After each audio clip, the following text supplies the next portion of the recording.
This is Tipping Point Radio, and you're listening to The 42 Show. Why do we love conspiracies? Whether it's the theories that explain the unexplainable in a quasi-scientific way, or the political conspiracies, both historical and present day. And we have the otherworldly conspiracies like UFOs and time traveling. Now these are all interesting topics over a cup of coffee, but why do these theories seem to become almost obsessive to some rational-minded people, including some on this very show today? Why do we have this incessant need to think we're being duped or that important information is being withheld from us? And why do some of us really want these outlandish conspiracy theories to be true? Do we just want life to be a little more magical, or do we really believe the answers to solving our life's most important questions are out there and revolve around this forbidden knowledge? And maybe more importantly, are these theories reflective of our hope or of our fear? All this and more as three guys pursue the answers to life, the universe, and everything.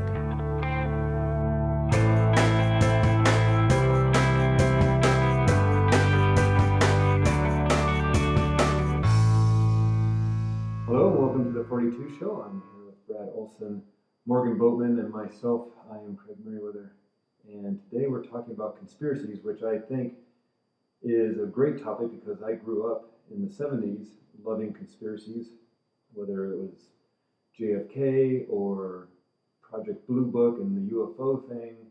That was about the time Close Encounters was coming out, or whatever, Bigfoot, Bermuda Triangle, all those little paperback books would come out, and I would devour all those. So Morgan suggested conspiracies, and both my eyes and Brad's eyes lit up. So I think we're going to have a cool conversation, though I'm not sure how you want to start this.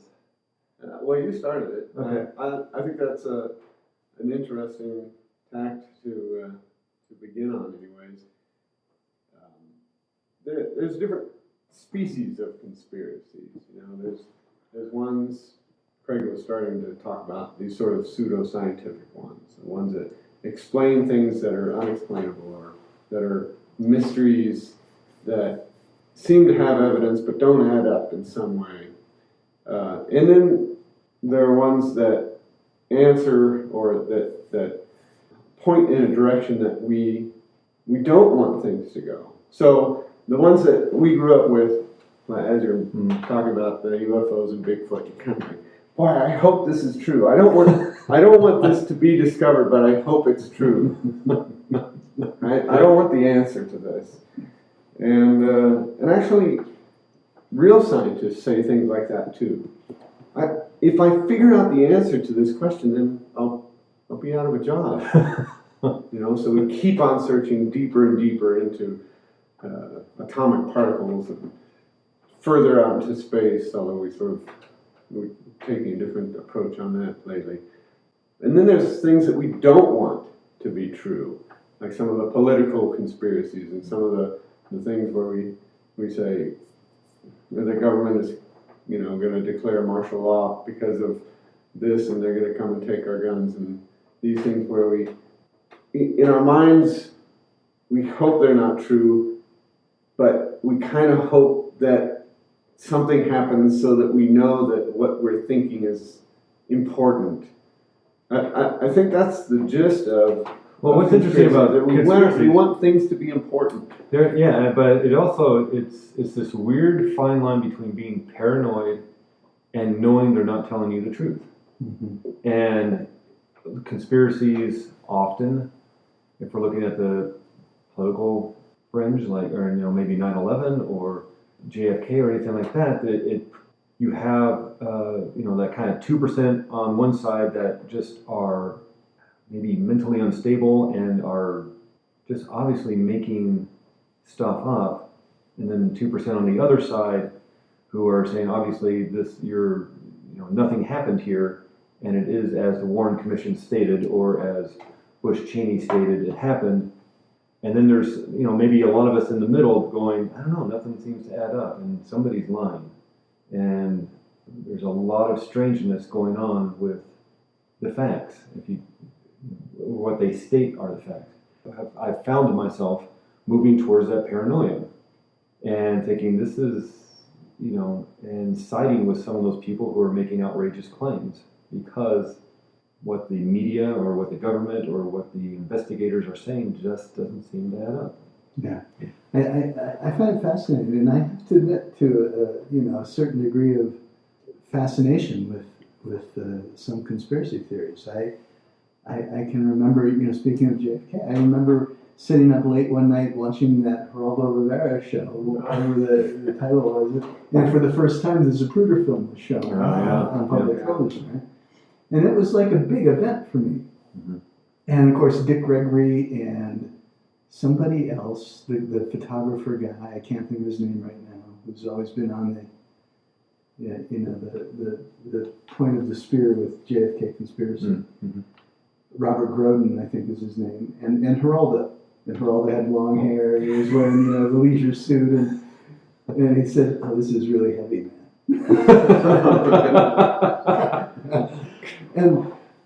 But it was fascinating. I've never seen anything before like that, and I always had this fixation. And here's the thing. I think so much of conspiracy theory is our own psychological projection.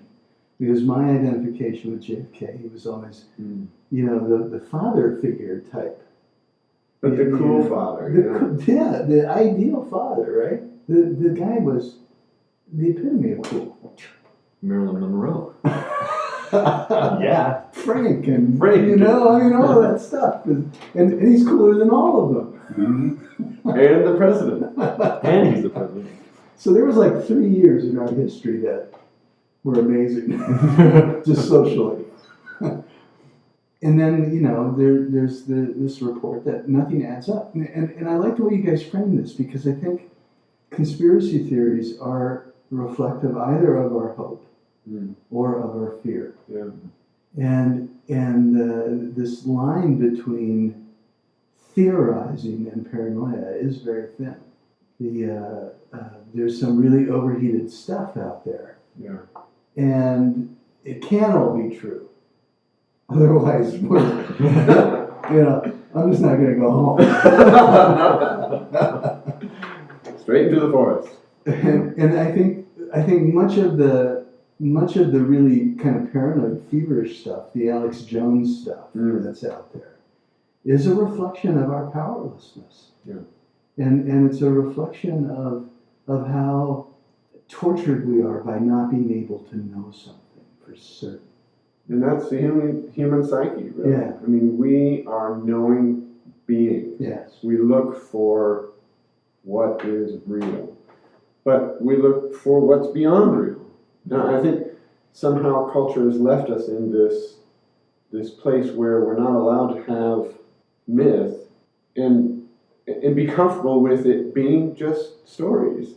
Right. So, for instance, people take the Bible as truth, which is patently absurd. But they're not comfortable with it being a guide just in story form. Okay. And so we're not comfortable with aliens and Bigfoot being just a story. We look for the evidence. We look for it to be real. Otherwise, we just can't take it seriously. And I think that's a real shortcoming of where society is. Yes, yeah. We have a deep desire for certainty. And then there's a third thing that follows closely on that issue, is that there are people who are very opportunistic and see this deep desire for reality. And then they prey on it, right? And they'll write their books and they'll do their talks and they're rather charismatic, but they're crazy. Or maybe just mean. Yeah. One of the other things you were saying about maybe fear of the unknown is because a lot of conspiracies have to do with otherworldliness, whether it be UFOs or Bermuda Triangle or what's going on with the pyramids and the power of the alignment of the pyramids and the planets and all that, with the exception of political conspiracies like JFK or 9/11. Well, aliens have even played parts in then you get into that 2% insane people. Don't be mean to yourself. Wow. And but I think you're not that special. That's not what my mother says. The government conspiracies are more inclined to make me angry, and what are they doing to us, and are they going to take the guns, and are they, because a lot of times I roll my eyes at that, but then you start hearing people talk about, well, they've just created all these new regulations about shipping ammo, and while you can have your gun, you can't have your, and it's like, that is very strange. That is very weirdly strange. But set aside the government conspiracies, the other kind of conspiracies that I've been interested in have to do with the unknown. And is there other beings in the universe? Is there another dimension that people are trying to contact us through? You know, I don't know if you remember the Philadelphia experiment of the aircraft carrier that was supposed to have time traveled. And, you know, is it possible to do that?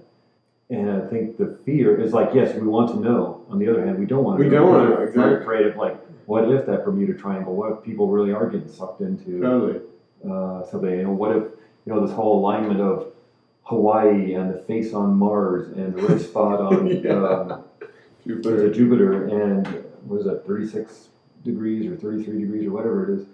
And what do the Freemasons really know about it once you get up into those higher degrees? And I have to say though, have you been to the Masonic Temple in Flagstaff? It's really run down. I mean, they can't possibly be that powerful.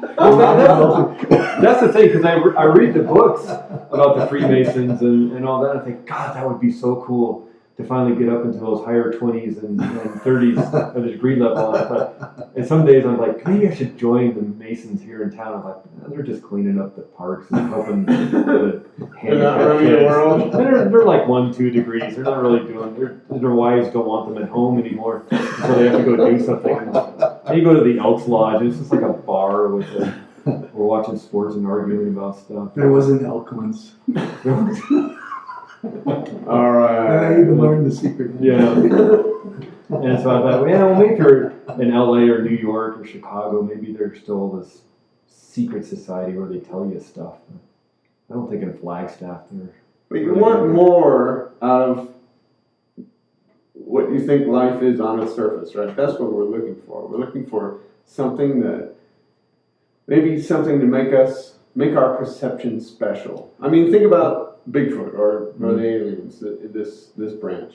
I remember they came up with a movie in the 70s about Bigfoot, and I went to go see it.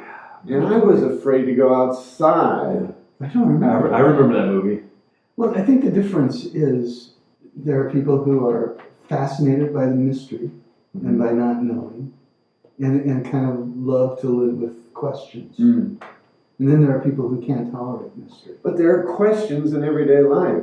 Why are we drawn to these exceptional questions? Because the everyday life questions are boring. Because they're exceptional. And we ride off the adrenaline of fear. Yeah. You know, what if these poor, you know, servicemen on the aircraft carrier really did go back in time and came back and they were all messed up after that with, you know, went insane. I mean, what if, you know, these pilots really did fly off in the Bermuda Triangle and just disappeared and they're now in another dimension? You know, what if every 5,000 years, the alignment of the planets and the pyramids creates some sort of energy vortex, and we can... See, we're looking for significance. We're looking for why things are the way they are. And it sort of goes back to our conversation about purpose. You know, and feeling like maybe there's a higher reason for being here. Because if these things are true, and let's, you know, forget Bigfoot and that, but if there is a portal through the Bermuda Triangle or through the pyramids or wherever on Hawaii, or my God, what if the face on Mars, what if that's a real face? And all those little citadels and towns and cities that seem to be near the face are for real and not just weird anomalies of wind and sand and rocks over millions of years. What if that's for real? That opens up a whole nother level of who used to live on Mars and why are they no longer there, and what happened to them millions of years ago to have disappeared. And it's frightening. And why is the face looking at you? Yeah. Right? Right. It is pointing at us. It could have been on any side. Significant to recognize. Yeah. It's like people What is it trying to say to us? see faces in, you know, wood patterns and and See Jesus in a piece of toast. yeah, exactly. They want the significance. Why are we obsessed with it being true, though? Well, What because does it matter? I think part of this is about the idea of forbidden knowledge. Why is this information kept from us? If there's a face on Mars, why is it being kept from us? Mm-hmm. If we're being visited by extraterrestrials, Somebody why is knows, that? right? Yeah, somebody has to knows, know. and somebody's preventing us from knowing.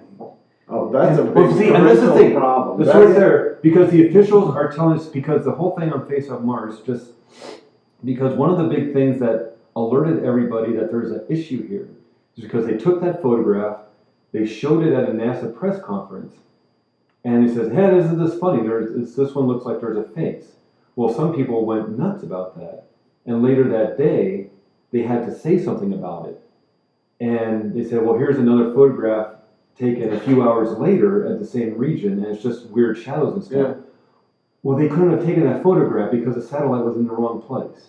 Oh, so little inconsistency. And so it's like, okay, why are they hiding? And that's probably more than anything else That's helps even set worse. off that That whole uncertainty. face. But listen, if Because they're lying. They were caught in a lie. And maybe they're just trying to dispel panic that there is an alien race on Mars, but they full-blown lied a few hours later to try to stop it. Why did they do that? Yeah. Is there something there? Well, this is fascinating to me because these little inconsistencies that conspiracy researchers pick up on Yeah. are the inconsistencies of daily living. I mean, we could not subject our own lives to those kinds of standards Totally. and those kinds of, chronographic, analyses of how we spend our day. Right? Because, I mean, if you ask me, what time did you get up today? Yeah. And I say, I don't know, I think I got up at like 7 o'clock. Aha! And it's and probably I got up at 7:10 or 6:50 or something like that.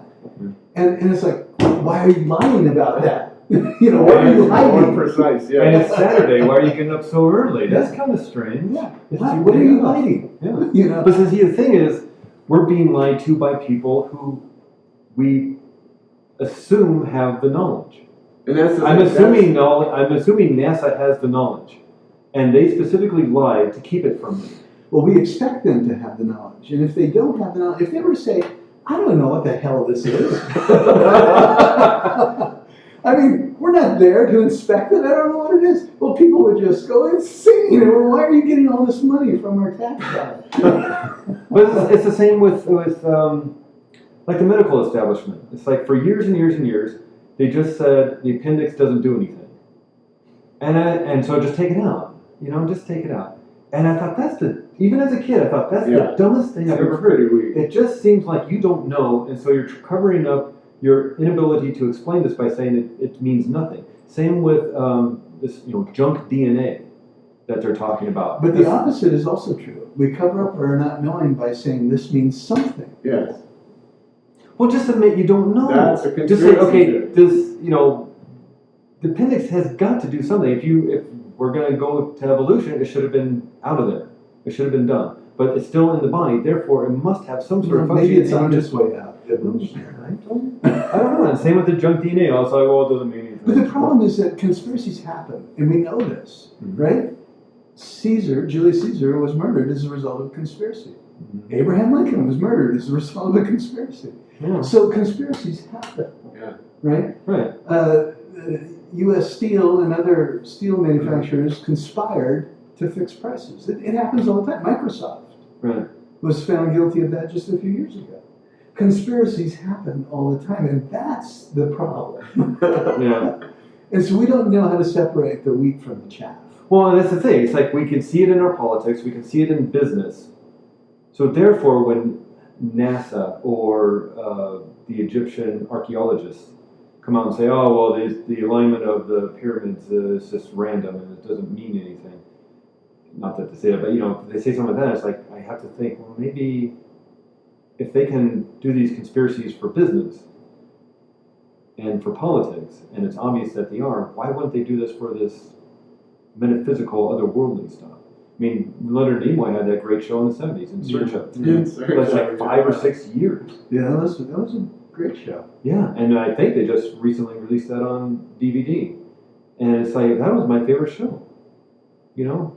Because I don't think they ever answered anything. Well, the other thing it does. No, there is no answer. There's never an answer. There is an answer. They're just not telling us what. No, They know what's going on.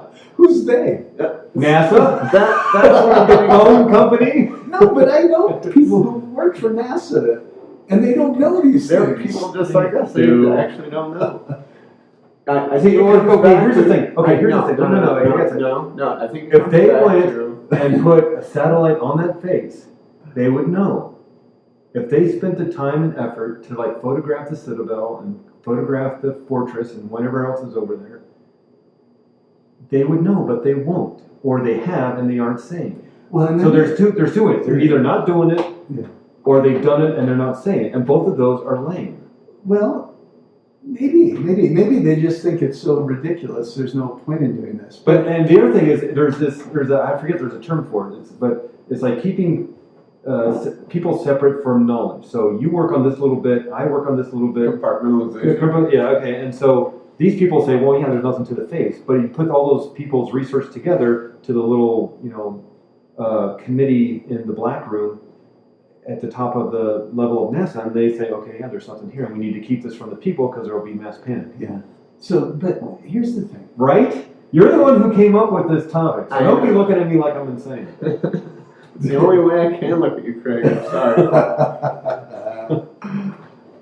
I think, so just on the radio on the way over here this morning, I heard somebody saying how we are a Christian nation, and that Christianity is the foundation of this country.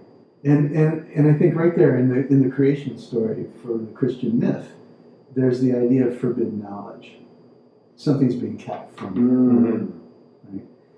And so and if we go for that knowledge, look at the turmoil and tribulation and wailing and gnashing of teeth that befalls us when we get that knowledge. Or even in Greek mythology, there's that forbidden knowledge. Pandora and look at what happens when you open up that box.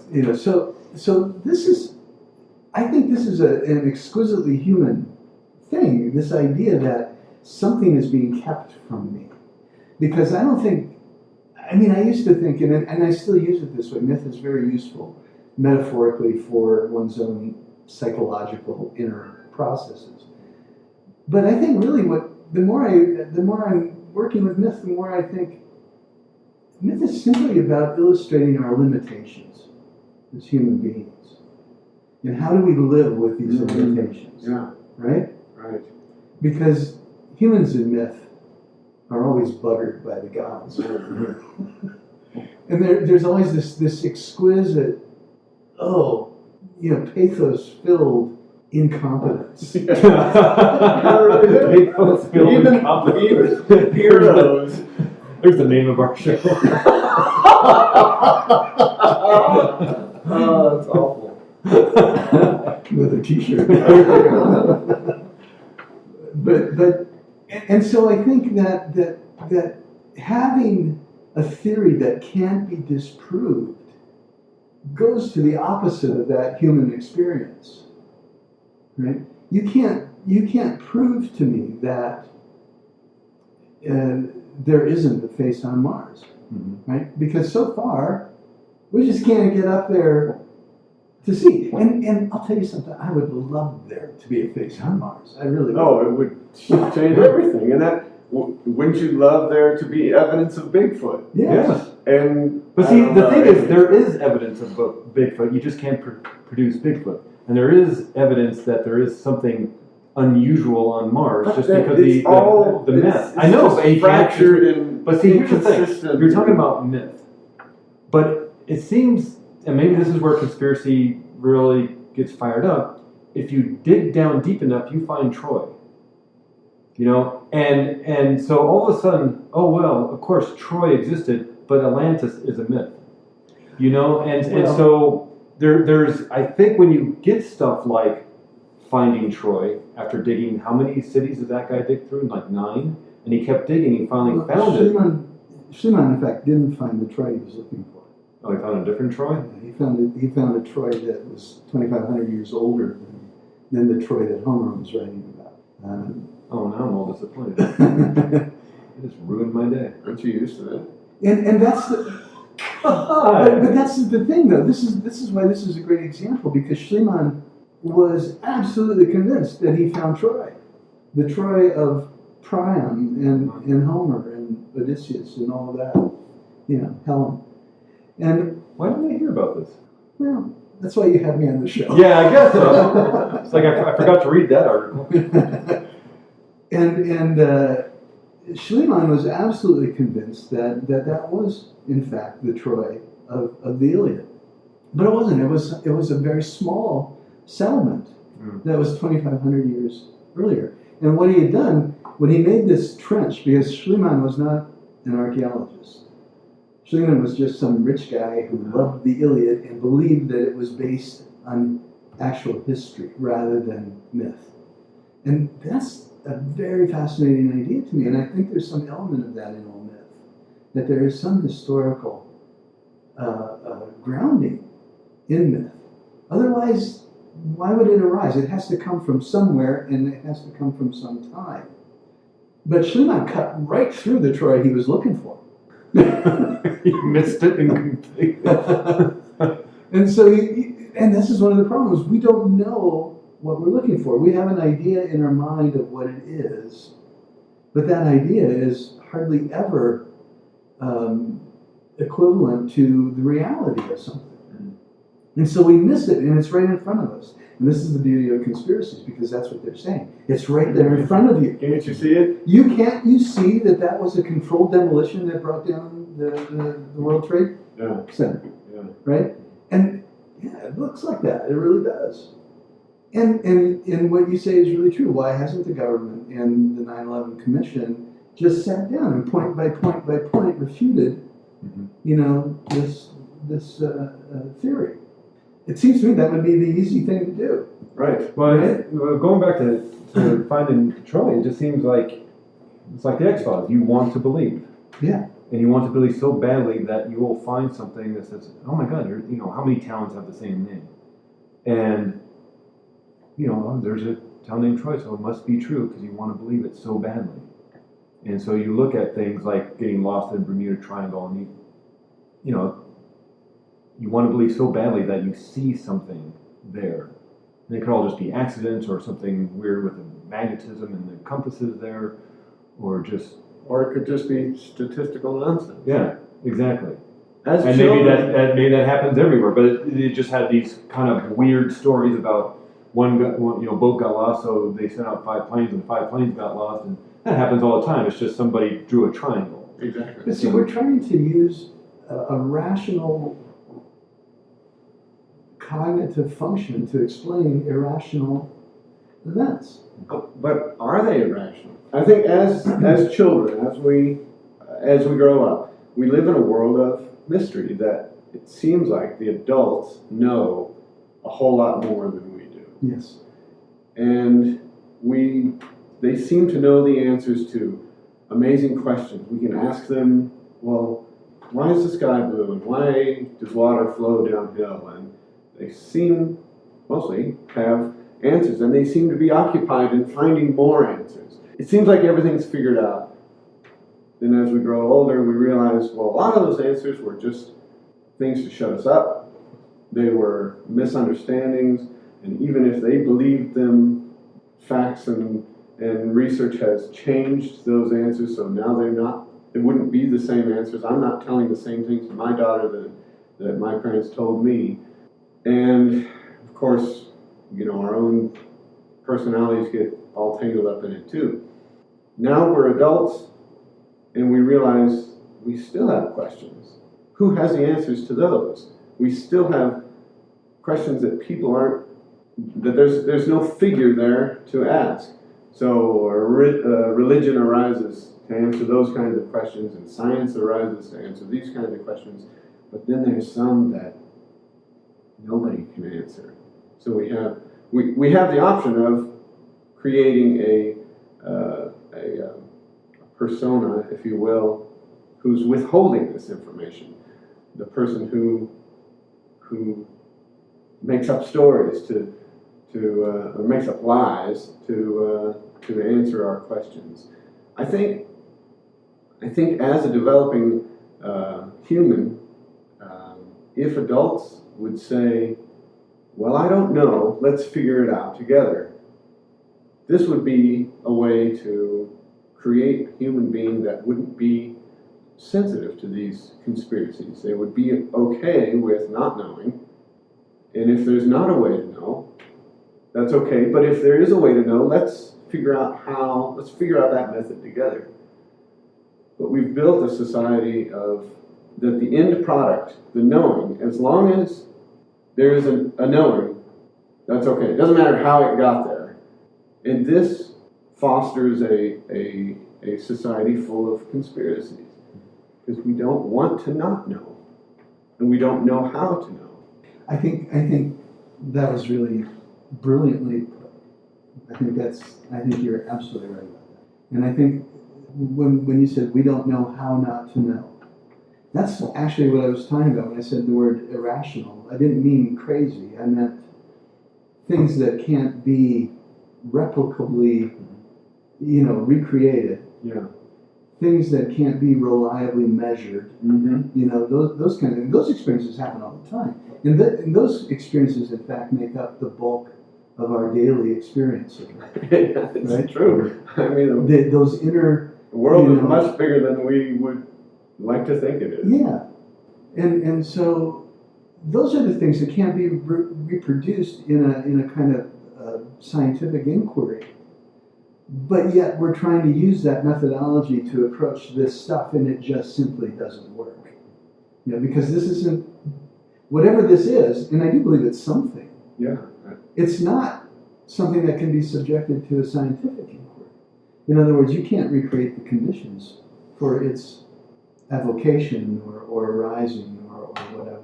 And that's the perplexion that we look for. You can go out and trap a raccoon in your backyard, but you can't get Bigfoot. Why? Why is that, Craig? You've done research. Forest is too big? I have no idea.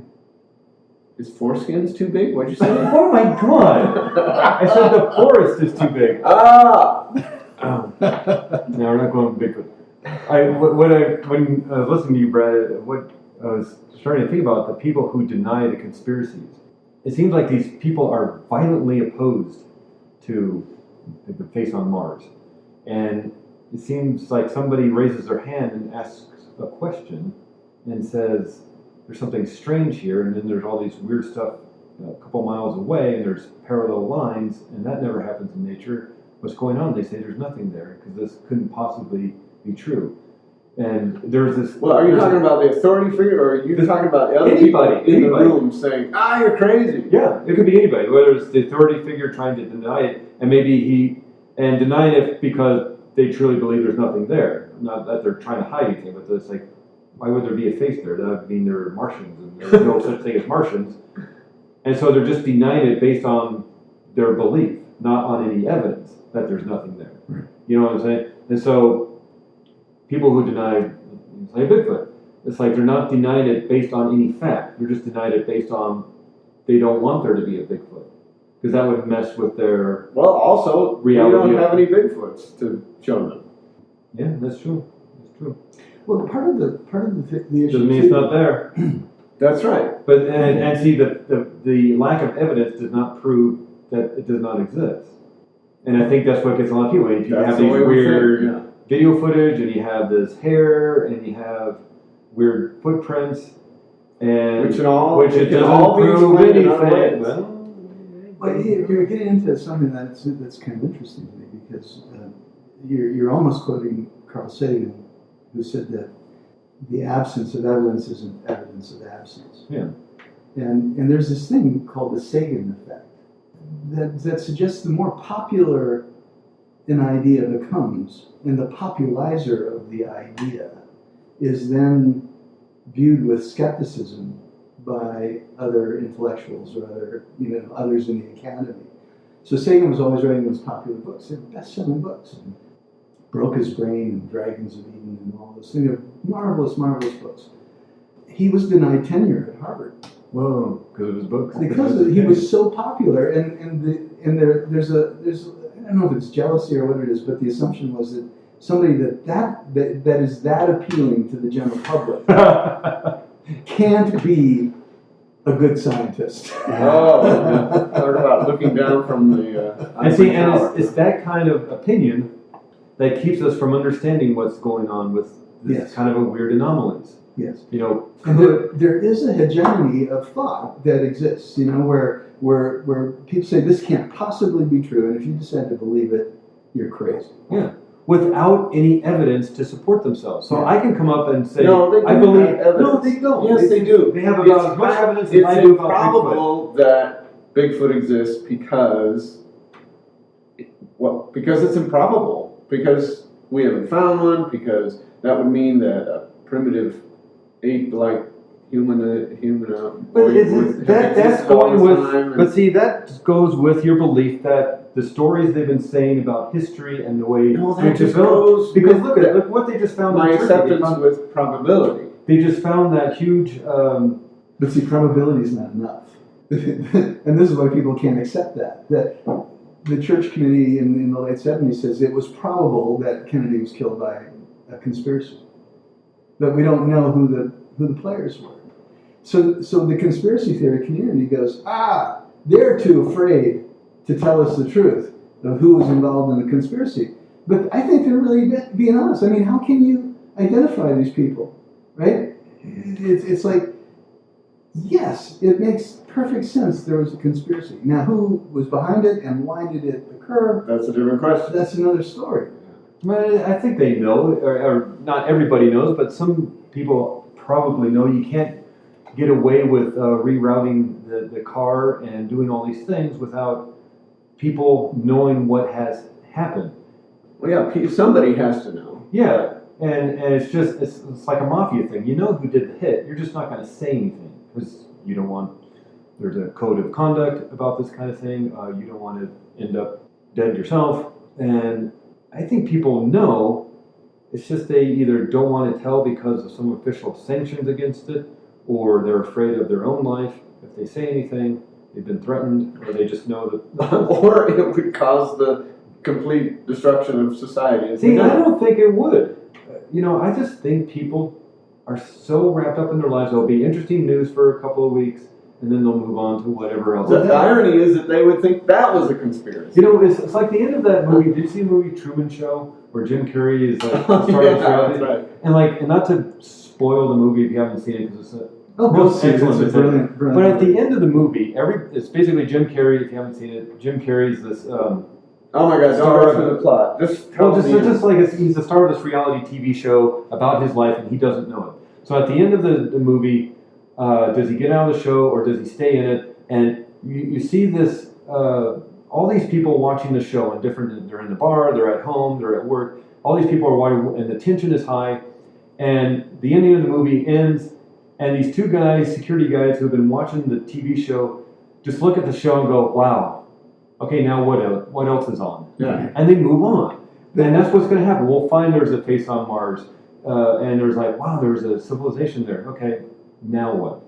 But the thing, see, I don't think it's going to cause panic. I think it's very clever of you to bring up the Truman Show, because not only does that work on so many. Did you hear that, Brad? Yeah. I'm already trying to figure out how to disprove that. So. Disprove it. It works on so many levels, right? There's the idea that the world we think we know is not at all close to the world we think we know, right?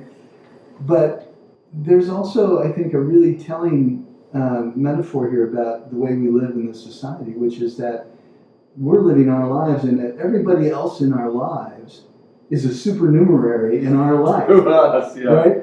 And they're background for our lives. Yeah. They're all focused on me because I'm the star of the show. Mm-hmm. And there's this narcissism in conspiracy theory. Yes. There's really a characterological element. It goes back to the growing up. And Yeah, conspiracy theory. fits That into Freud I know, perfectly. and you're too fucking stupid. Yeah. And And I'm going to figure it out. yeah. Yeah. And then I will know the truth. I will know the truth. Whatever the value of And that is. you're too caught up in your little pathetic lives to We have see an what's important. extraordinary ability to accept it's true. And you would think that humans landing on the moon. Well, not the first time. Shoot. That flag waved. There was definitely a breeze up there. All right. You would think that would change, but see, we're resistant to accepting that even. We're resistant to the change that accepting extraordinary things would demand of us. And that's part of our narcissism, I think. The fact that people can't accept that there actually was a moon landing, folks. We were that badass to figure out and we how can, to get to the moon. They put those reflective shields up there. We can reflect lasers up there and have it bounce back. And yet they still say, well, maybe that was the second landing. That first one was definitely televised. That willful ignorance is part of that narcissism that I was talking about. And if you've ever met one of these moon landing deniers, who Buzz Aldrin, whenever they would didn't he punch some guy in the face? He would punch him out. Yeah. Talk about a badass. But they're incredibly narcissistic. Yeah. Just unbearable. Yeah. Well, why don't you understand what I know to be true? Yeah. And they I think that sometimes these theories are developed just for the sole purpose of being contrarians. Because it's a narcissistic pleasure to do that, you know? But it also goes back to our discussion about purpose. It's like, if you have a mundane life of job and family, this might give you some sort of purpose. Finding out the real answers and feeling you've discovered the real answers, and now I have to make you understand that moon landing did not happen, and they're lying to us. 12 and 14 and 15 and 16 all went to the moon, but that first one did not go to the moon, and I can prove it. Yeah. And why aren't you listening to me? So, Craig, you're okay with the Bermuda Triangle, but you think that moon landing deniers are... Yeah, and you know what's interesting? I certainly have my, I love my certain conspiracy theories and other things I roll my eyes at. How do we decide that? What's our outer boundary of... I'm certainly a snob at some of this stuff. And, yeah, the moon landing thing is like, really? That's what you're going for? Because Kennedy and Bobby Kennedy and Martin Luther King were just a few years before that. Why are you going after the moon landing? There's more important things to be discussing. And the pyramids and what's up with that. And these aren't the important conspiracies to be considering. They put reflective shields on the moon. You know, there's gear up there that you can see with your telescope if you have a powerful telescope. That they went there. So why were you wasting your time on this frivolous conspiracies? You know, if you don't want to go to the metaphysical, I understand that. Go for some important political ones. You're looking for the bigger picture, though. You're looking for a bigger answer. Yeah. So you brought up the pyramids and things that would expand your world. I mean, I find the Kennedy and the Kennedys and Martin Luther King and, you know, going in Cambodia and 9/11, I find that frightening and scary, and I would like to see, I'd like to understand why that stuff happened the way it did. But that's more of a, boy, this is messed up, and they are going to get our guns kind of stuff. And there's fear involved in that conspiracy. Whereas the others, like, and I keep mentioning pyramids because I think that kind of defines this kind of weird energy, interdimensional, whatever those things are supposed to represent. That metaphysical conspiracies I find truly fascinating because that means there's something beyond. And I don't know what that is. At least, define it, but, I mean, the humans put the pyramids up, so... Or did they? You can't prove any way that they actually happened. Yeah. And the whole... But there's no way to have a conversation. But no, read the literature. My friend. I'm not going to. I'm sorry. Okay, Tell me. There's not a crane in the world, there's not any sort of leverage they can figure out on how to move those blocks in place. And the whole pulley system of having 10,000 guys with a bunch of rope made out of... And where did they get the rope? Because there's no freaking trees over there. So they're pulling on little logs, and it's just, it makes no sense. And so, and I'm not saying that aliens came down and did it. It's just there's another conspiracy of like, oh yeah, well it was like 50 guys and some rope and a pulley, and they moved all that stuff. No, they did not. There's not one engineer on the face of the earth that will tell you that would be. Isn't that the same thing though? Aren't you selling the human race short by saying my species? Shut up for a second. My species is incapable of building a pyramid. You're saying that. Yeah, You're because it's true. That I'm shut up, I said. Just for a second. My species is incapable of reaching the moon. Mm-hmm. Why? We're incredible. I'm saying we that can solve problems. If life is anything, it's a problem to be solved. Okay, and I'm not saying that lack of evidence is saying it's not possible that we did that. It's just that our advanced minds and technology can't show us a way to do it. I think you're not looking at maybe some answers that are out there. I'm just saying I read. If we want to do extraordinary papers by figure out. I say that I read the papers by the engineers who say that it's impossible with the technology we have to do that, and maybe that just means we've lost with all our library burnings. Why are they writing that paper? Why are they saying that we can't do it? There's I don't know. I gotta a go way that we made the pyramids because obviously we did, and either so you have to start with that assumption. We either had help. Highly improbable. Okay, highly improbable. But that means there's a chance that it's probable. I think Bigfoot can lift one of those stones. Okay. I'm just saying. That's it. We should tie them all together. The Egyptians had enslaved Bigfoots, and they had millions of Bigfoots. I'm just saying. I hear what you're saying. That there's been knowledge that we've had, like how did we build Stonehenge? How do we do all these things? They figure all that out. And that knowledge has been lost either with the library burnings or truly knowledge has been lost. Or it was demonstrable. It was secret even back then and it's kept with the Freemasons. But it doesn't mean oh my God. Okay. But it doesn't mean that we as human beings, which have been the same for a very long time, we've had the same brain, it doesn't mean that we couldn't figure it out. I just think that humans are an amazing blossom and that we can solve problems. We come up with these insane ideas. Let's build a huge pyramid. We don't know why. We don't know how long it's going to take, but let's figure it out. Mm-hmm. Let's bring these rocks from way over here for just to do something great. Do you ever have a feeling of doing something great in your life? Yeah, but don't you want to build a pyramid? Don't you want to build something that someone will say, wow, that's really cool that Craig did that. How did he do that? Well, I don't think Craig could do that. I think he had help from aliens. I'm just saying that 5,000 years ago we did this and now we can't figure out how to do it. That seems very strange. Maybe it was 10,000 years ago. Maybe it was a million years ago. Okay. Maybe we don't have it dated. Maybe the people who built the They used to think the freaking Earth was only 10,000 Okay, that's fine. But I'm just saying. There's so much we don't know. You can't say that the answers are the answers. I'm not saying. I'm looking for the answers. I'm saying that.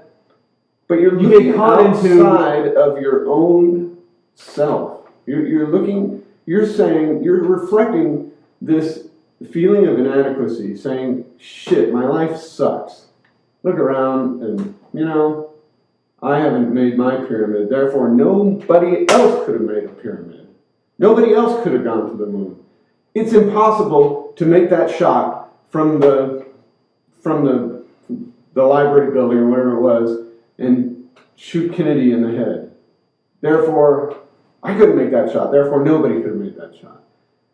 Human beings, if they want to do something exceptional, they'll figure it out. They'll do it. Look around you and look at your life and look at the exceptional things that you've done. I have no idea what they are, but there's you need to look at history in that way instead of saying, well, it's impossible that we could have ever made cars or cell phones.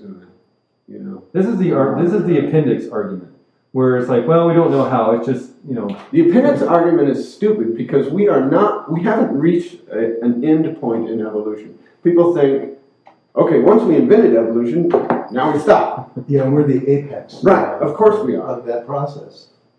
I don't know what the appendix is. No, what I'm saying about But the I'm appendix saying is that if it's, why do I have a pinky? How come my pinky's not shaped like my thumb? How come, everything is a process. We're in the middle of a process. And therefore the appendix doesn't just disappear one day. slowly. It Yeah, gets but absorbed maybe or it's whatever. getting bigger. Maybe we'll have an extra asshole one day coming out of the appendix. So we can process all the fast food that we're eating. Yeah! The conspiracy with the pyramids that I find fascinating Yes, is that there seems to be knowledge we used to have Absolutely, I and we agree. don't have anymore. I agree. And we, in our advanced technology and our advanced knowledge and learning, we don't seem to be that advanced and knowledgeable anymore. Because we don't break giant blocks of stone anymore. Yeah. I think the Sphinx is a more interesting issue than the pyramids, because there's some real evidence. Mm-hmm.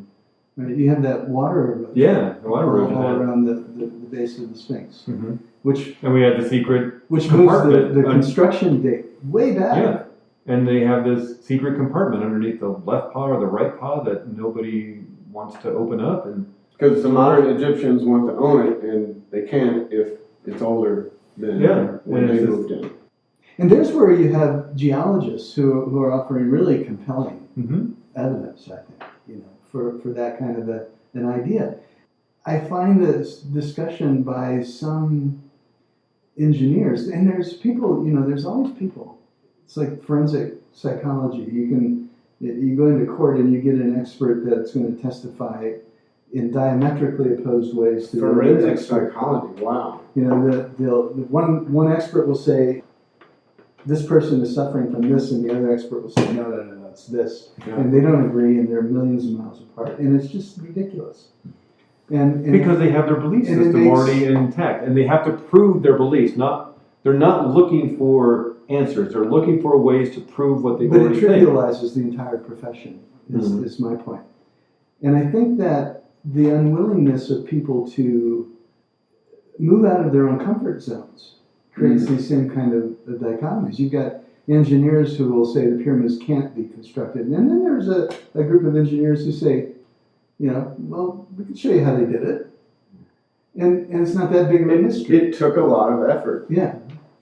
We're good at effort. We're Or we really were good. anyways. We're really good at effort. Yeah, we were. We're not so good at effort anymore. And that's part of the thing too, right? It's like we can't imagine like working that hard. Not me. I mean, Well, that for that many years. can you imagine making the Hoover Dam? Yeah. See, you go, No. how do they make the? How did they they hold make the it? water back? How do they do it? It's Have you seen that thing? Yeah. It's impossible. And yet there it is. there. It is, and we have photographs of people building that. Lots of people died. Yeah, that was faked. That what? Oh my God. But there's an interesting, maybe that's another topic, but the idea of being willing to risk something for accomplishment seems to me that we don't do that much anymore.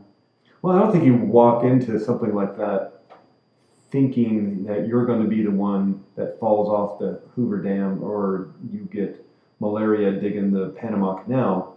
And you walk in saying, one, that's an adventure, two, the pay's really good, and three, I'd be, maybe there's a part of I'm helping the country or I'm part of history or something like that. You don't think you're going to be the one that falls or that, gets sick. I think you go in that you're going to get something in return. And there's people, obvious people who go in with altruism and are doing it to help somebody else or help their country.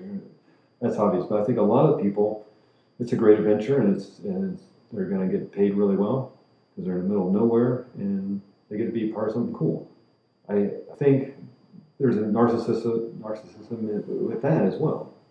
You just want to be a part of the adventure. Yeah. So what's your excuse, Greg? I'm doing this. You know how hard this is listening to you week after week? But it's for the people. Yeah, I'm doing okay. this for the people. For the people. The person. The person.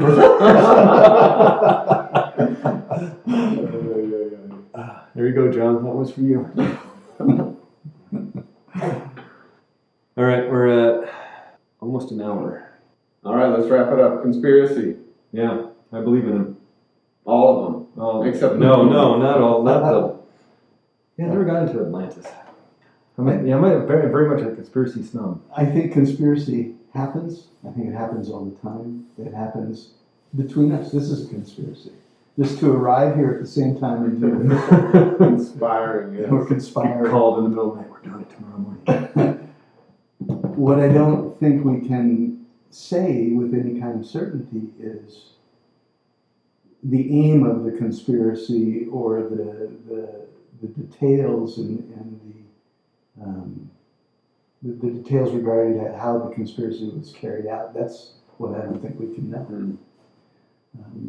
And I think it's that unknowing that drives us to Yeah. research and spend our free time and read and watch YouTube videos. And I think conspiracies and our fascination with them are just a reflection of our own conspiracies, our own personal internal conspiracies against ourselves. And we would like to spend our time figuring out irrelevant answers to irrelevant questions rather than turning inward and straightening out the inconsistencies in our own lives and thoughts and beliefs.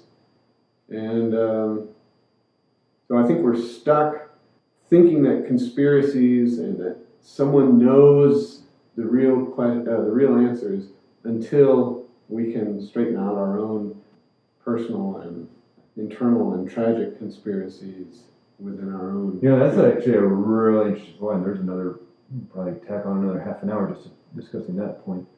I think there was some research that happened recently about trying to get people to meditate and look inwardly, and most people refused to do it because they didn't want to spend the 10 minutes looking at themselves or their own lives and the pain they may have, They know what's the in hurt there. they feel. They And don't wanna see it. this very much could be a massive, massive distraction.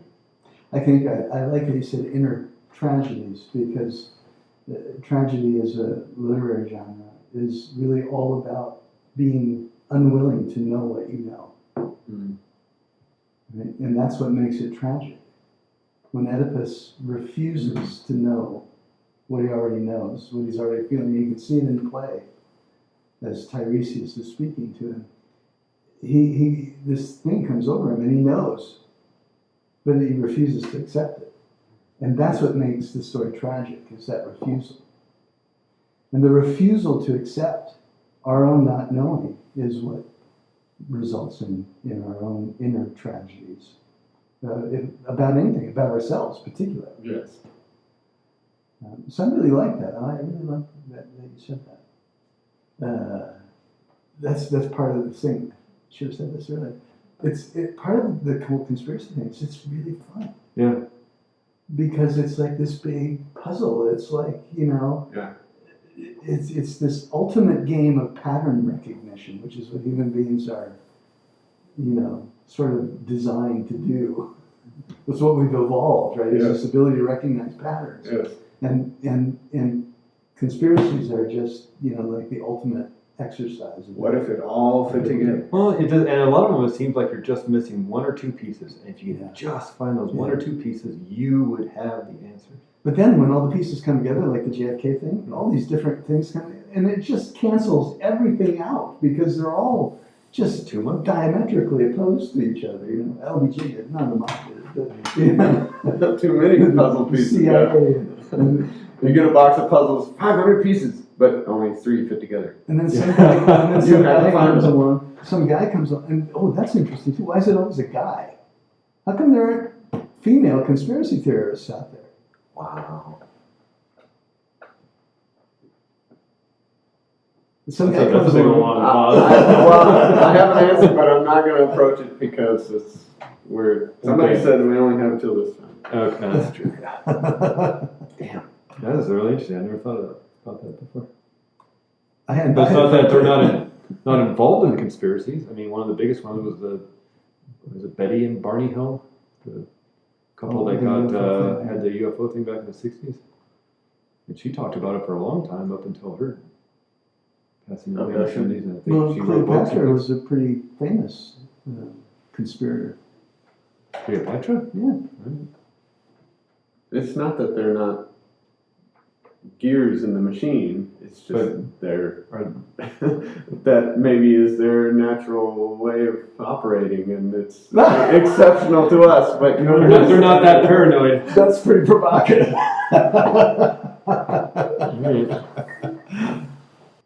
All right, another show. Good, great topic. awesome. See you next time. Thanks, guys.